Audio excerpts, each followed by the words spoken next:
औज़ुबिल्लाहिमिनश्शैतानिर्रजीम बिस्मिल्लाहिर्रहमानिर्रहीम अस्सलामु अलैकुम वरहमतुल्लाहि वबरकातुहू। बीकॉम पार्ट 2 इनकम टैक्स और लेक्चर नंबर 9। टॉपिक हमारा प्रीवियस टॉपिक ही है जिसके मैंने फर्स्ट 3 पॉइंट्स यानी हाफ टॉपिक मैंने इससे पहले वाले लेक्चर में बेटा एक्सप्लेन कर दिया था और हाफ टॉपिक जो है ये क्वेश्चन यानी कंप्लीट हो जाएगा एक्सपेंडिचर के पॉइंट ऑफ व्यू से, उसको मैं अभी कंप्लीट करने जा रहा हूं। इसका जो नेक्स्ट पॉइंट है वो है एक्सटेंशन ऑफ बिजनेस।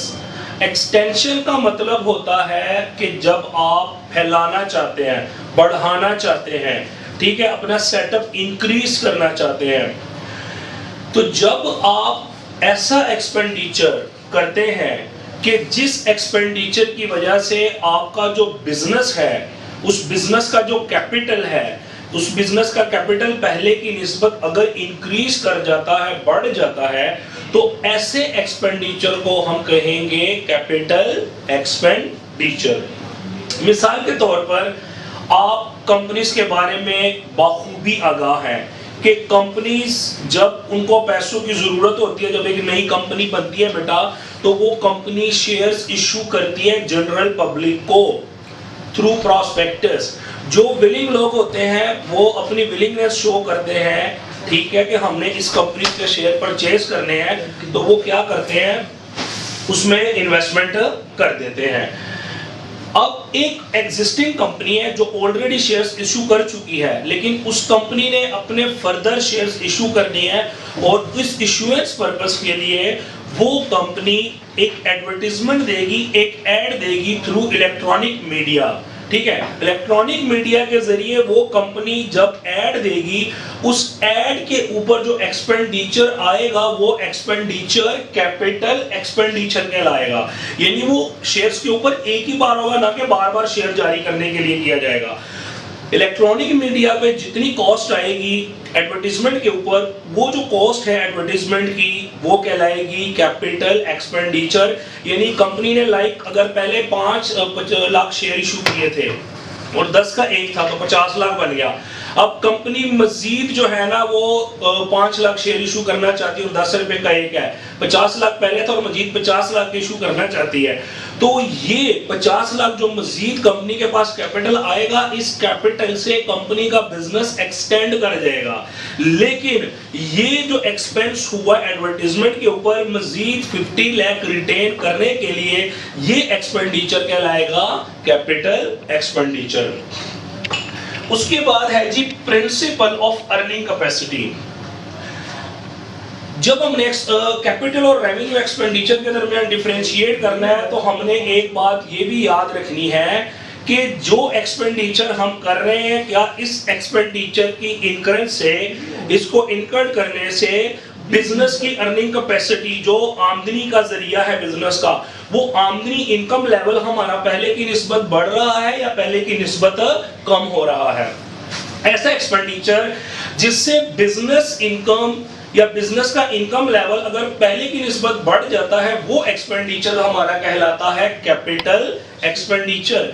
और जिस एक्सपेंडिचर की वजह से बिजनेस का इनकम लेवल पहले जितना रहता है या इंक्रीज नहीं होता, वो एक्सपेंडिचर हमारा बेटा कहलाता है रेवेन्यू एक्सपेंडिचर। इसकी मैं आपको एग्जांपल देता हूं। मिसाल के तौर पर एक मशीन है, जैसे मैंने पिछले लेक्चर में कॉटन गिनिंग मशीन की बात की थी। वो जो कॉटन गिनिंग मशीन है, अगर उसका कोई पुर्जा खराब हो जाता है, उस पुर्जे को रिप्लेस करवाने के लिए, उस वॉर्न आउट पार्ट को रिप्लेस करवाने के लिए जितनी कॉस्ट बेयर करनी पड़ेगी, वो क्या कहलाएगा, वो रेवेन्यू एक्सपेंडिचर कहलाएगा, क्योंकि वो पुर्जा रिप्लेस हो गया। उस पुर्जे के रिप्लेस होने की वजह से बिजनेस की अर्निंग कैपेसिटी नहीं बढ़ सकती है। लेकिन अगर हमने क्या किया कि उस मशीन के अंदर एक, ठीक है, ऐसा पुर्जा डलवाया, एक मजीद उसके अंदर एडिशन कर दी है, उसका एक साइड पार्ट और ऐसा ऐड कर दिया, उस पार्ट के साथ एडिशन कर दी कि जिस पार्ट के एडिशन की वजह से अर्निंग कैपेसिटी बढ़ जाती है। मैं जब पहली मर्तबा ये टॉपिक मैंने पढ़ाया था, तो मैंने बच्चों को इसकी बड़ी बेस्ट एग्जांपल दी थी जो हमारी प्रैक्टिकल लाइफ में होती है। जैसे कि हम जाते हैं आजकल दर्जी जो कपड़े वगैरह स्टिच करते हैं, मैं भी दर्जी से कपड़े स्टिच करवाया करता था, तो उसके पास खाली वो फट्टे के ऊपर मशीन उसने रखी होती थी, खुद वो चेयर पे बैठ के स्टिच किया करता था। फिर थोड़ा अरसा जब गुजरा तो मैंने देखा कि उसने उसी मशीन के साथ उसी फट्टे के ऊपर एक और पार्ट उसके साथ जोड़ दिया कि जिस पार्ट में वो साथ में कढ़ाई वगैरह डिजाइन वगैरह भी उसी मशीन के साथ डाल रहा था। यानी वो जो पहले स्टिचिंग मशीन थी खाली, वो तो प्रोडक्शन उतनी दे रही थी, लेकिन जब उसके साथ उसने एक और पार्ट लगा दिया तो प्रोडक्शन बढ़ गई है। मतलब पहले किसी और के पास जाके कढ़ाई वगैरह करवानी पड़ती थी, काज वगैरह करवाने पड़ते थे, अब वो सारे का सारा कुछ क्या कर रहा है, वो खुद ही कर रहा है। तो इसका मतलब इसमें एक मजीद हिस्से के इजाफे की वजह से उसकी अर्निंग कैपेसिटी, आमदनी का जरिया क्या हो गया, पहले की निस्बत बढ़ गया है। क्यों? पहले वो काज वाले को भी पैसे देता था, जिससे वो मिसाल के तौर पर कढ़ाई वगैरह करवाता था, उसको भी पैसे देने पड़ते थे। अब उसी के साथ एक अलहदा पार्ट लगा के वो कढ़ाई भी खुद कर रहा है, वो पैसे भी अपनी जेब में आ रहे हैं, वो काज भी खुद कर रहा है, वो पैसे भी अपनी जेब में आ रहे हैं। तो उसकी अर्निंग कैपेसिटी पहले की निस्बत बढ़ गई बेटा। तो ये तो है दोनों पॉइंट्स को जो मैंने एक्सप्लेन कर दिया है, ये उसी का ही पार्ट है। अब उसके बाद आता है एग्जाम्पल्स ऑफ कैपिटल एक्सपेंडिचर और रेवेन्यू एक्सपेंडिचर। आपकी बुक के ऊपर बेटा पेज नंबर 166 पे ये एग्जाम्पल्स लिखी है। तो इसमें तकरीबन 7 एग्जाम्पल्स है, लेकिन मैंने आपसे कहा था कि जब हम ये क्वेश्चन लिखेंगे traditional theoretical point of view से, थ्योरेटिकल क्वेश्चन, थ्योरी का क्वेश्चन अगर हमने अटेम्प्ट करना है,